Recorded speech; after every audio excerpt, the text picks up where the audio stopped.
Have you ever wondered if you should start teaching other people to do what you know how to do really well? This is something that I have done a lot of in my life, and I've helped a lot of other people to do this as well.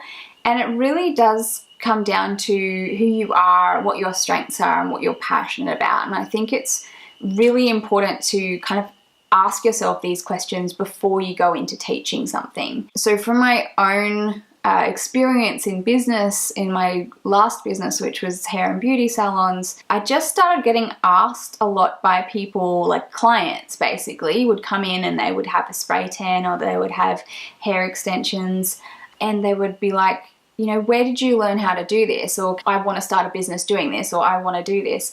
And, you know, originally, sometimes some people can get really threatened by that and be like, oh no, you're going to take away my business or whatever. I decided, there's an ant on me.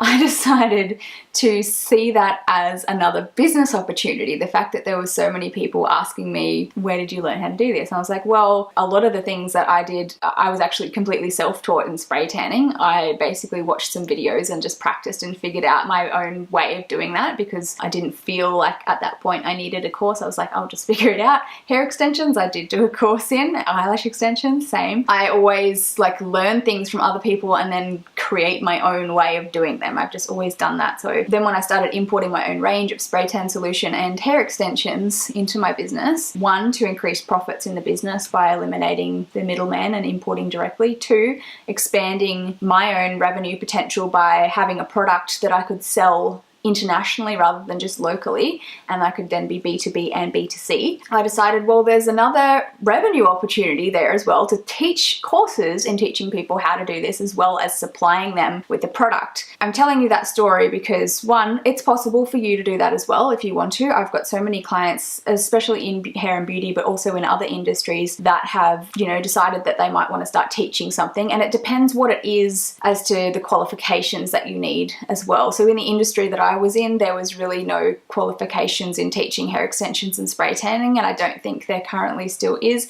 But if you were to teach, you know, hairdressing, then obviously that's a regulated kind of industry, and you need to have qualifications to be able to do that, because you're applying chemicals to people's hair and you're using scissors and all sorts of things. And same thing with what I'm doing now in teaching business and marketing. Yeah, you can go and get a qualification and become a certified trainer and be able to provide certificates to people if that's what you want to do. But for myself personally, I have always hated taking like accredited formal courses that need assessments and assignments and exams and things like that. And I learn so much better by just learning from someone who's done something. I've spent hundreds of thousands of dollars on my own education over the years, like way more than I would spend if I actually went to university and got a degree in business or marketing. But I've worked with coaches and mentors who have done and are doing exactly what I want to do and learned from their experience. And so when I decided that I wanted to start teaching business and marketing and sales and systemizing and things like that,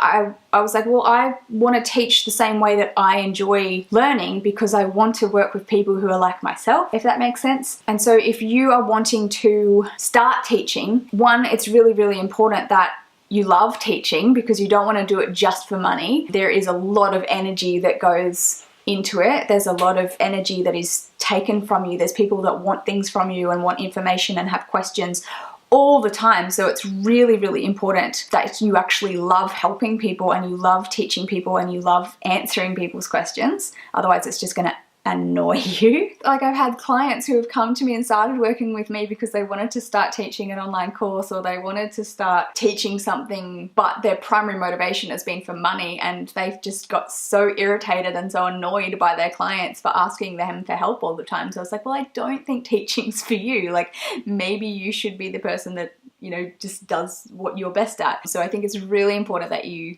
do love it and that you love people. Very, very important. And two, make sure that you teach the way that feels good to you as well, because you don't want to have to do something that you hate in your life. And the truth is, you can make up your own rules and you can decide what kind of coach or consultant or teacher or person you want to be. Like, you can be really, really hands-on and give a lot of support if you enjoy that, or you can create like an online course or a physical course and sell that as a product without giving any one-on-one kind of feedback or support. You can train people in person if that's what you want to do. Like some people love being in a room full of people and speaking to them and helping them one-on-one, and other people love doing everything online. I'm definitely more like that. I'd rather sit in a room by myself with a webcam or a camera and talk to people that way and then chat to them rather than be in a room speaking. Like I do like doing that, but I cannot do it very often or I get extremely drained, but I get energized by it online, which is weird. So it's really important that you choose the way that you want to do it.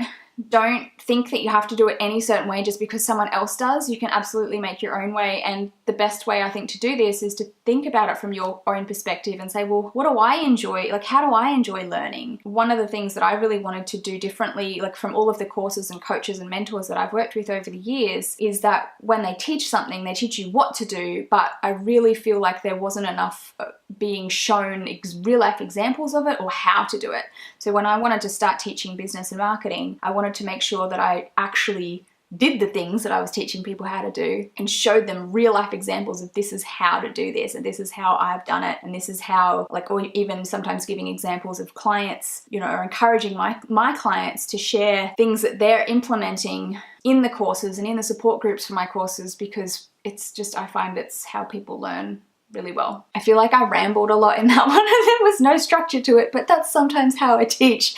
And I'd love to know if you're thinking of starting teaching something or if it's something that you want to do. It definitely is a really good way to increase the revenue of your business because you can teach online and internationally as well. So if you have like a small local business and you're really good at something and you want to start teaching people how to do that and you have a unique or a different or a special way of doing that, you can absolutely share that with the world and have that as like a secondary source of income for your business. Let me know what you think. Let me know if you have any questions.